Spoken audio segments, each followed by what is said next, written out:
Hey guys, and welcome to another Schematics interview. Today we want to talk about City Game Studio, and for that we invited Xavier from BlindIRL Studios. Hey. So first off, could you please introduce yourself real quick? Hey, my name is Xavier. I'm 33 years old, and I'm a former Ubisoft employee. I have a master's degree in in computer science, and for the last 2 years I worked on City Game Studio. So let's start off with something kind of casual. What kind of games do you enjoy playing in your off time when you're not working? It depends. I play like every kind of games, like Minecraft, Age of Empire or Settlers, but I also play Diablo 3 or 2, and yeah, I just like playing games. So you already mentioned you worked for Ubisoft. Yeah. So I wonder, what's your development background? Can you tell us a little bit about what you worked on in the past? I worked for them for less than 1 year. I used to be a tech lead for them. So I was not a game designer. I was just a tech lead guy who doesn't know anything about design or stuff like that. And before that, I worked on for other tiny studios, indie studios here in Montreal. And yeah, I used to work for the last 4 years for indie game studios. Then I started working for Ubisoft. So let's get started with like the game itself. So what exactly is City Game Studio for people who've never heard of it? City Game Studio is is a mix between Game Dev Tycoon with The Sims, like a little bit of The Sims, and also with a bit of SimCity, because you can build buildings, you can just manage your employees in a deeper way than you can do it in Game Dev Tycoon. And also you can furnish your studios as you can do it in The Sims. You need to manage a lot of different aspects of the game before doing the perfect game. And it's more like a simulation game than an arcade game. I don't know if you get what I mean by that. I mean, I think the closest thing that I would think of when I think about this game would be something along the lines of Software Inc. Yeah, definitely. But with like the whole city side to it as well, which is really cool. Yeah, but the city has an impact, impacts the gameplay, because depending on the location of your studio, you cannot hire some employees, and the competitors also has an impact on the gameplay. Since we already talked about competition a little bit, let's talk about the subgenre of Game Dev Tycoon styled / inspired games for a second here. There are a lot of games popping up in this particular genre in the last couple of years. So I wonder what made you decide to make a Dev Tycoon styled game on your own. That's very odd, but I started by creating a DevOps Tycoon because I'm a backend developer normally. And I used to work on mobile game, and I developed a lot of backends. For example, Disney and the Beauty and the Beasts, and my Magic Arena, for example. And I wanted to create a game named DevOps Tycoon, where you have to manage your servers, and you will impact the sales depending on the quality of the server you made. But after designing the game, like on paper for sure, and then I realized that it would be better if we can also create games in it. So City Game Studio is about creating games, but you can create online games. You have to manage servers, and lately in the game it's not implemented yet, but I'm gonna add the digital store, which is a Steam store in the game. So essentially you're trying to enter this subgenre and show both sides of game development, so both the front facing as well as like the managing the back end. Yeah, exactly. And you need to manage your staff. For example, if you have in a production, if you have too many designers, then the game will be really beautiful, but the gameplay and all the other stuff of the game are going to be shitty. Like, it happens to me a lot on my previous jobs. That's difficult to just fix it. Let's talk about competitors again, but this time your competitors in the game. What role do they play? Okay, so that's interesting, because the competitors, you need them to get famous, to gain more a bigger fan base. But if you do that, they are going to be bigger.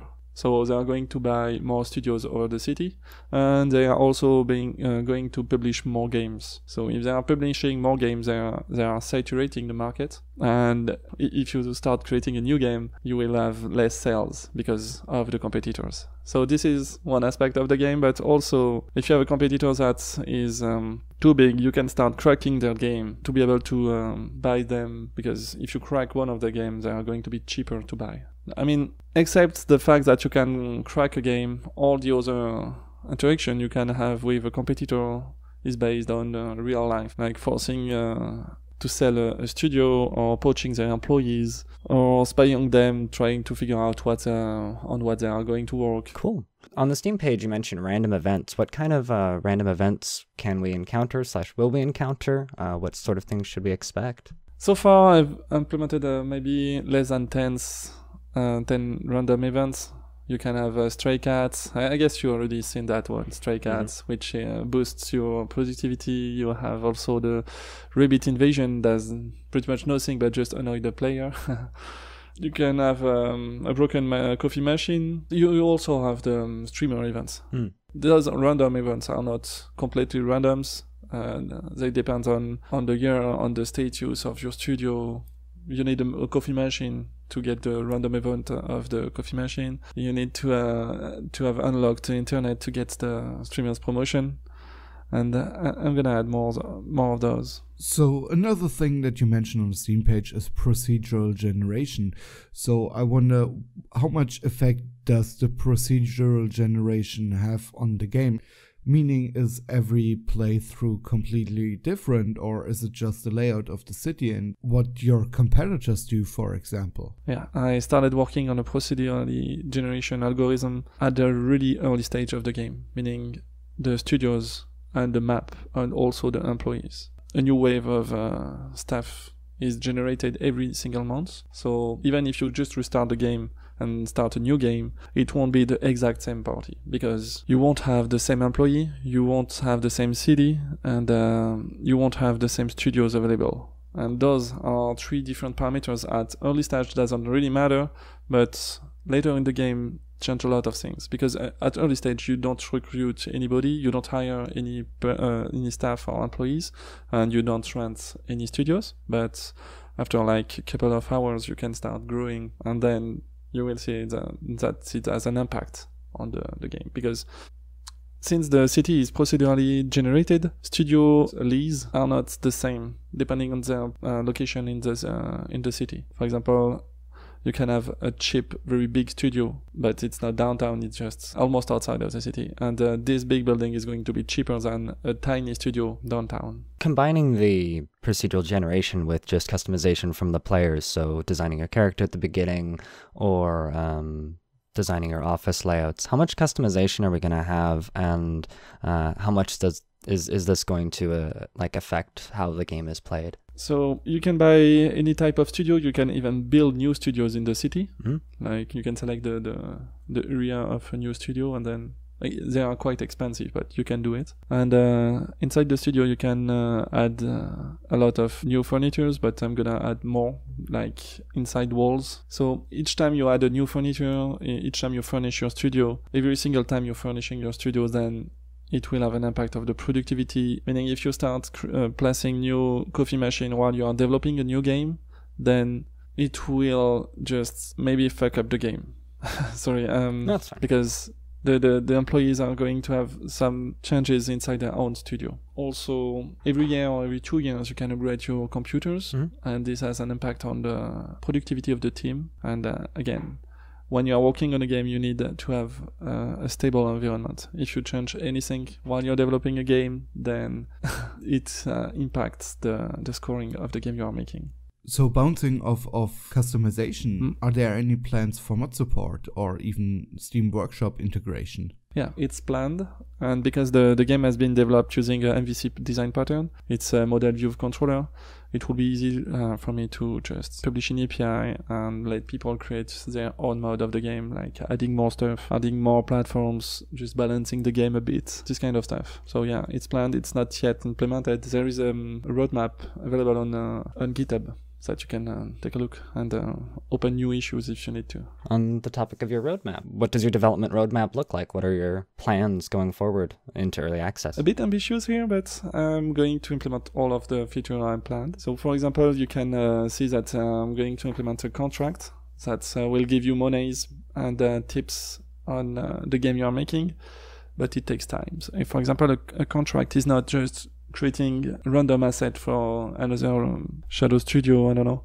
It's just, there is an indie studio who needs help for a specific aspect of his game, like maybe you will work only on the design side of the game. For example, an adventure game, then you do the contract, and after that you will get paid, and you will have a tip, like if you have made a post-mortem for the game. This is one real difference with other game development tycoon games, because the others just, okay, you do a contract, you get money, and then you keep playing. Here you do a contract for another studio, and in return you get some tips for making games of the same genre you've just worked on. Also, during the beta, a lot of players started asking for new themes, like medieval game time themes, hacking themes, and I'm going to add them all. It doesn't take much time to do that, but yeah. And the most exciting features from that roadmap is the digital store, which is a big one. Like, you know that in City Game Studio you can manage online games. To manage online games you need servers, and to manage digital stores you will need servers, and those servers will you will have a lot of new events like DDoS attacks, your store being cracked by some Russian hackers, I don't know. With this store, the game is going to change a lot. Like, you will have to implement a Steam inside City Game Studio, so you have the choice of stopping making games and just building the perfect digital store, implementing all of the features. Yeah, that's the idea. You can become a Valve guy, and you can stop making games and start creating a digital store, and you just need to ask your competitors to publish games on your platform. Interesting. And there are a lot of tiny things like that. And then they publish Fortnite and go make their own store. Yeah, maybe, yes. So kind of related to the last question, how long do you plan to stay in early access for? So quite frankly, I didn't want to go to early access, but you know that I don't have a side job, so it's my full-time job. So I need to go early access now, and it's going to last for at least 6 months to up to a year. Okay. No more, no less. Yeah, I know how early access goes at this point. Yeah. It's a scary thing. It depends also on the community, because if they are asking a lot of new features, maybe it can last more than for a year. No, definitely. So I'm finished with my questions here, so I just want to real quick give you a chance to shout yourself out, tell people where they can find you and your work, and where they can find City Game Studio. Oh, City Game Studio is available only on Steam yet. It's going to be available maybe on GOG and maybe on Discord. I need to start talking with those guys. I really don't have time for that, you know. I'm not a marketing guy. Alright, and that's already it. First of all, I want to thank you, Xavier, for joining and answering our questions about a City Game Studio. Thank you a lot. Then thanks a lot to you guys out there watching this video. If you liked this video, please leave a thumb up. If you have any comments, questions, suggestions, let us know in the comment section. We will try our best to answer them. And if you want to support us even more and support what we are doing, please be so kind and head over to Ko-fi to buy us a coffee so we can stay up all night editing this video. Anyway guys, thanks a lot for watching again. See you next time. Bye. Thank you very much for listening, and we'll see you guys next time.